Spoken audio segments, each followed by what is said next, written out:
नमस्कार, आप देख रहे हैं अब तक टीवी चैनल। हमारे संवाददाता धर्मेंद्र त्रिपाठी ने जनपद संत कबीर नगर से जानकारी देते हुए बताया, लोकसभा सामान्य निर्वाचन 2024 में लोकसभा क्षेत्र 62 संत कबीर नगर से बसपा प्रत्याशी सैयद नदीम अशरफ ने रोड शो के माध्यम से दिखाई अपनी ताकत। उक्त रोड शो खलीलाबाद से चलकर मेहनावल होते हुए सिमरियाओं से चूटना के बगल पंचदेवरी में स्थित आलम हॉस्पिटल के सामने जनसभा में सम्मिलित हुआ। जनसभा में भारी संख्या में नेता, कार्यकर्ता एवं ग्रामीण उपस्थित रहे। जनसभा में मुख्य अतिथि पूर्व एमएलसी रहे लालचंद निषाद तथा पूर्व विधायक भगवान दास, प्रत्याशी सैयद नदीम अशरफ, सैयद दानिश अशरफ तथा कार्यक्रम के संयोजक आलम हॉस्पिटल के एमडी भी मौजूद रहे। आइए चलते हैं हमारे संवाददाता के साथ। आप बहुजन समाज पार्टी को वोट करिए ताकि हम सरकार का काम कर सके, सरकार बन सके और आपके हक की लड़ाई लड़ सके। क्योंकि संसद में अगर आपका कोई बच्चा वहां नहीं रहेगा तो यकीन मानिए आपकी आवाज कोई नहीं उठा पाएगा और आप जो है दोयम दर्जे के नागरिक यहाँ बना दिए जाएंगे। दोस्तों, तो मैं यही कहना चाह रहा हूँ, जागरूक बनिए।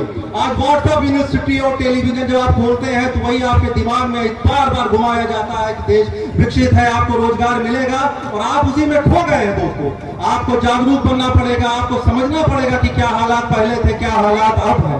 तो मेरे दोस्तों, आप जागरूक बन सकते हैं। आपको यही करना है कि बहुजन समाज पार्टी के साथ आइए और अपने अधिकारों की लड़ाई हमारे साथ लड़िए। बस इतनी सी बात के बाद मैं अपनी बात खत्म करना चाहता हूँ। जय भीम, जय भारत। यूपी में और वो भी राष्ट्रीय पार्टी कांग्रेस 17 टिकट दे के अकेले की लड़े। बोलिए भाई, क्या गठबंधन है? और कह रहे हैं कि अब की बार गठबंधन को वोट कीजिए। यही गठबंधन ही रोकेगा, यही संविधान बचाएगा, यही लोकतंत्र को बचाएगा। साथियों, याद करो, अगर कुत्ता और गिद्ध को मांग की रखवाली दे दी जाए तो क्या वो रखवाली करेगा? बोलिए भाई, आपने देखा होगा, यही दूसरी बहन मायावती जी, जिन्होंने भारत का संविधान लिखा, जिनको आदर्श बना करके मानवर कांशीराम ने पार्टी बनाया, उनके नाम पे दूसरी बहन मायावती ने अम्बेडकर पार्क बनवाई। तो ये लोग क्या कहे, ये अय्यासी का अड्डा है, ये लोकतंत्र बचाने वाले हैं।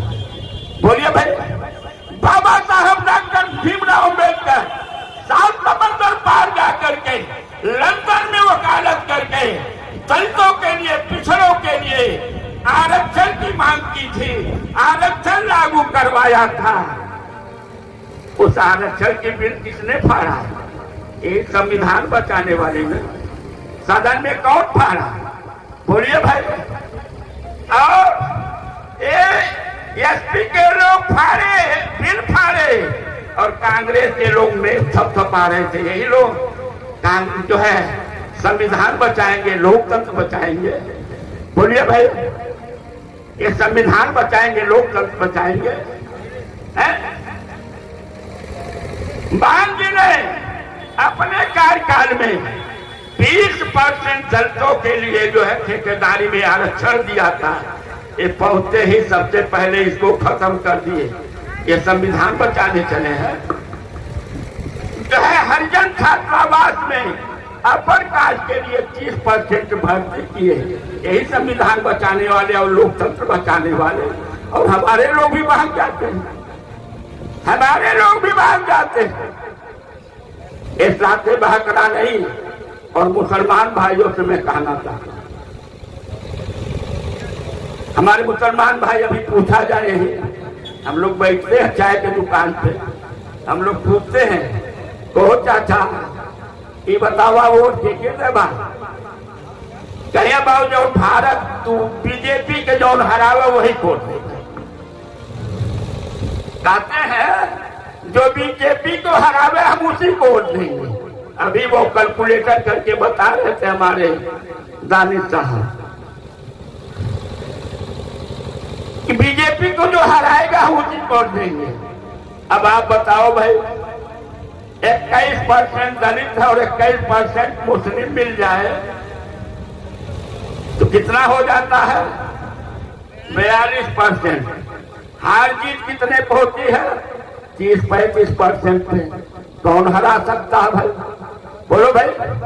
अरे अभी पिछला चुनाव देख लो, यही हमारे मुस्लिम भाई एकजाई होकर के तहैया कर लिए थे कि इस बार बीजेपी को रोकना है तो सपा को एक मुफ्त वोट दे, और एक मुफ्त वोट किया था कि नहीं किया था? बोलिए भाई, क्या बीजेपी को रोक पाए? बोलो भाई। और इस बार कह रहे हैं कि गठबंधन को वोट दो। अरे पिछली बार भी तो गठबंधन हुआ था, इधर ध्यान दीजिएगा। पिछली बार भी गठबंधन हुआ था सपा और बसपा से। सपा और बसपा से गठबंधन हुआ था कि नहीं हुआ था? और गठबंधन में सपा कै सीट जीती थी? 5। और बसपा कै सीट जीती थी? 10। जिस बसपा के पास 21% वोट था, इतनी बड़ी पार्टी, राष्ट्रीय पार्टी से गठबंधन हुई थी, और सपा कितना जीती थी? और आज के डेट में गठबंधन किससे है? कांग्रेस से है। कांग्रेस के पास क्या परसेंट मौजूदा समय में वोट है भैया, बता दीजिए तो कितनी सीटें निकाल ले जाएंगे? बोलिए भाई। यही लोग दावा कर रहे हैं हम संविधान को बचाएंगे, लोकतंत्र को बचाएंगे। बोलो भाई। मैं आगाह करने आया, हमारे लोग सावधान रहे। बहन जी ने जितना काम करके दिखा दिया है, और संविधान ये लोग नहीं बचा पाएंगे। अगर संविधान बचा लेगा कोई तो वाहिद पार्टी बहुजन समाज पार्टी, और दूसरी बात मायावती जी है। आज सब डरते बहन जी से। जानते हैं जब ये गठबंधन कर रहे थे,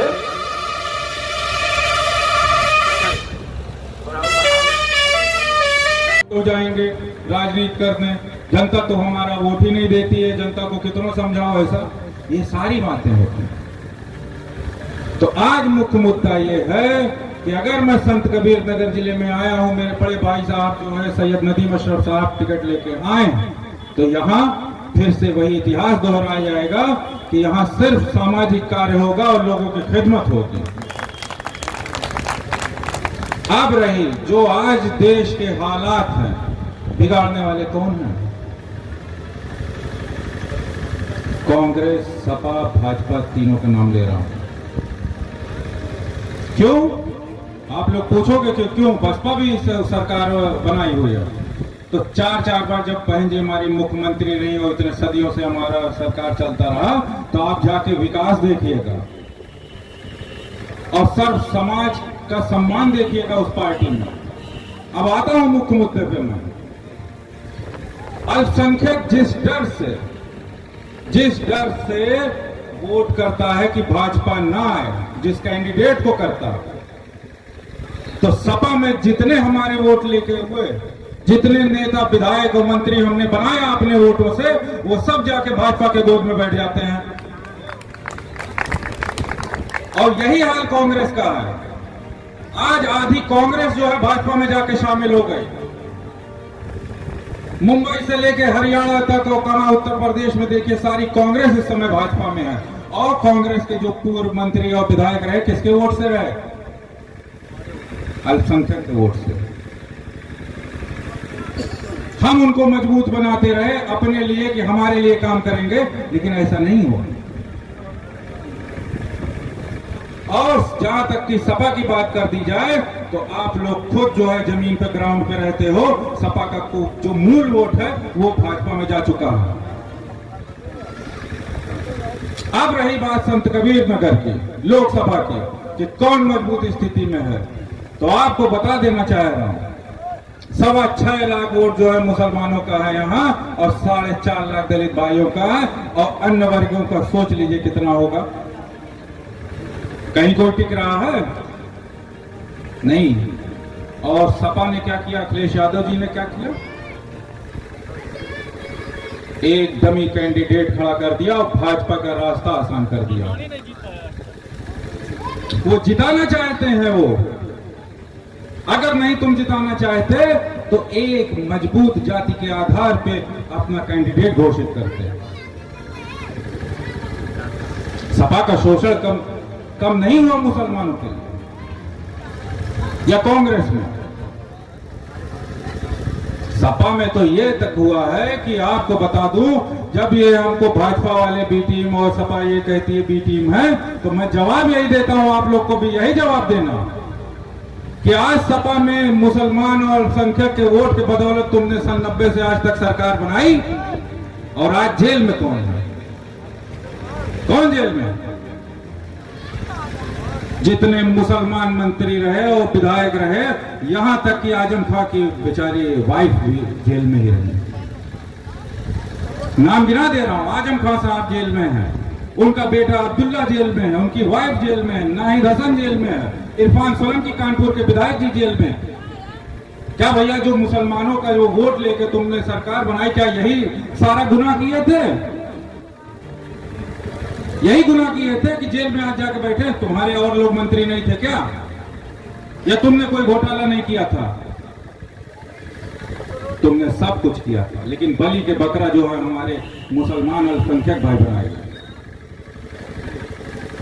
और फिर हमारे वोटों को, हमारे लोगों को गुमराह करते हो तुम, और इज्जत और सम्मान की बात करते हो। कल का बस्ती का जीआईसी ग्राउंड खचाखच भरा था। हमारी पूर्व मुख्यमंत्री बहन जी के स्टेज से 32 साल के युवक को, हमारे प्रत्याशी सैयद नदीम अशरफ साहब को, एक मुसलमान होने के नाते अब सोच लीजिए कितनी इज्जत है कि मैं उसी भारी मंच पे जो मैं वहां खड़ा हुआ था और उनसे रूबरू था, और अपनी बात उस मंच से मैंने 1 लाख भीड़ कर लिए अपनी बात पहुंचा दी। और अभी बता दे रहा हूं आपको, साफ हो जाएगा कि कौन इज्जत करता है।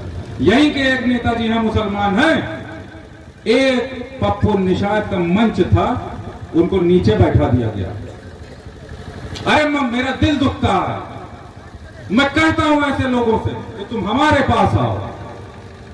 आज हमारे पास होते तो कल कितना सम्मान मिलता बहन जी के मंच से तुमको, और एक कैंडिडेट का छोटा सा मंच हो, तुमको नीचे बैठा दिया वहां पर, तो दिल उसका दुखेगा जो आपको अपना भाई मानेगा। और रही बात है, जानकारी और दे दूं, आप सब लोग फेसबुक सोशल मीडिया यूज करते हो। सपा का जो कैंडिडेट घोषित हुआ है पप्पू निषाद जी, उनके बारे में सिर्फ हमारे कुछ 4-5 बच्चे लिखते रहते हैं पोस्ट। अन्य बिरादरियों का उनके पास वोट नहीं है, न कोई फॉलोइंग है उनके, इनको गुमराह करते हैं ये लोग। और बता दे रहा हूं, संत कबीर 1.5 लाख निषाद भाई हैं हमारे, ऊपर से एक हमारे भाजपा से परवीन निषाद जी लड़ रहे हैं, सपा से पप्पू निषाद जी लड़ रहे हैं।